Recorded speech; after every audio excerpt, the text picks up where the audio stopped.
Hi, I wanted to do a video on why clutter causes stress and ways to declutter. The information that I'll be talking about in this video comes from the Psychology Today website.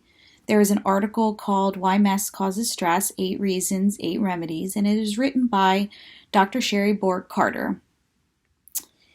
So, a couple of things about why clutter causes stress. It may bombard our minds, so we may feel that we're receiving a lot of input into our senses and we feel really overwhelmed by them. It can also distract our attention away from things that we might want to be working on, as well as make it difficult for us to relax. And we may also be constantly receiving signals from our brain that our work is never done. And it may make us feel anxious, that we're never really sure if we're going to get, all of our work done with all the clutter that's going on.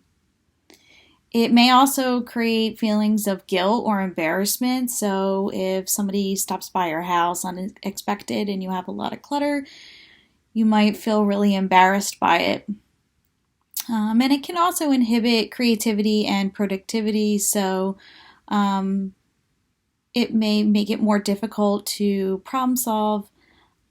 And one last note on why clutter can lead to stress. It frustrates us at times by preventing us from finding the things that we need. So there are some things that we can do to declutter. So one thing is to get others involved, so maybe family members. So it may be a good time to think about asking someone to join you in and finding an area that you want to focus on and finish one area, which can give you a sense of accomplishment by kind of getting one task done before you move on to another room or another area in the house that you're focusing on.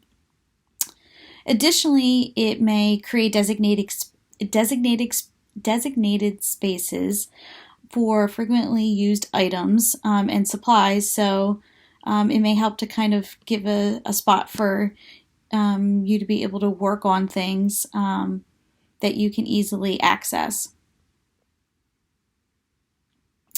And if it's something that you're noticing that you're not really using or don't want, you can kind of think about ways in how you want to handle that. So you might want to toss it, recycle it, donate, but certainly not keep it if you think that it's not going to be something that you're not going to use, want, or need.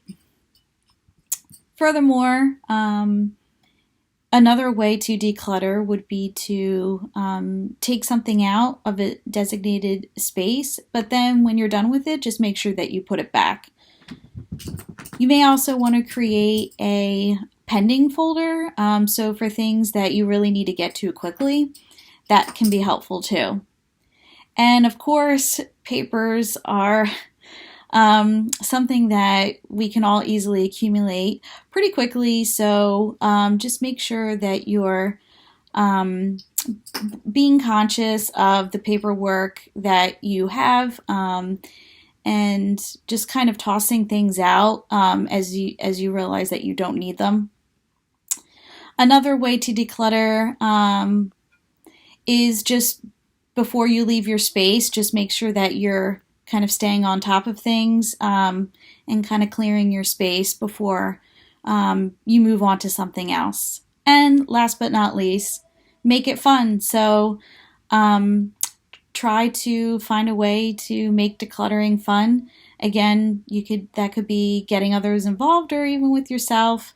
There's lots of ways online that you could do different games to or strategies to do the decluttering, whether it's declutter one thing the first day and then move on to decluttering 2 things the next day. So there's all kinds of strategies that you can also look online for that. So I hope that you've enjoyed this video and good luck decluttering.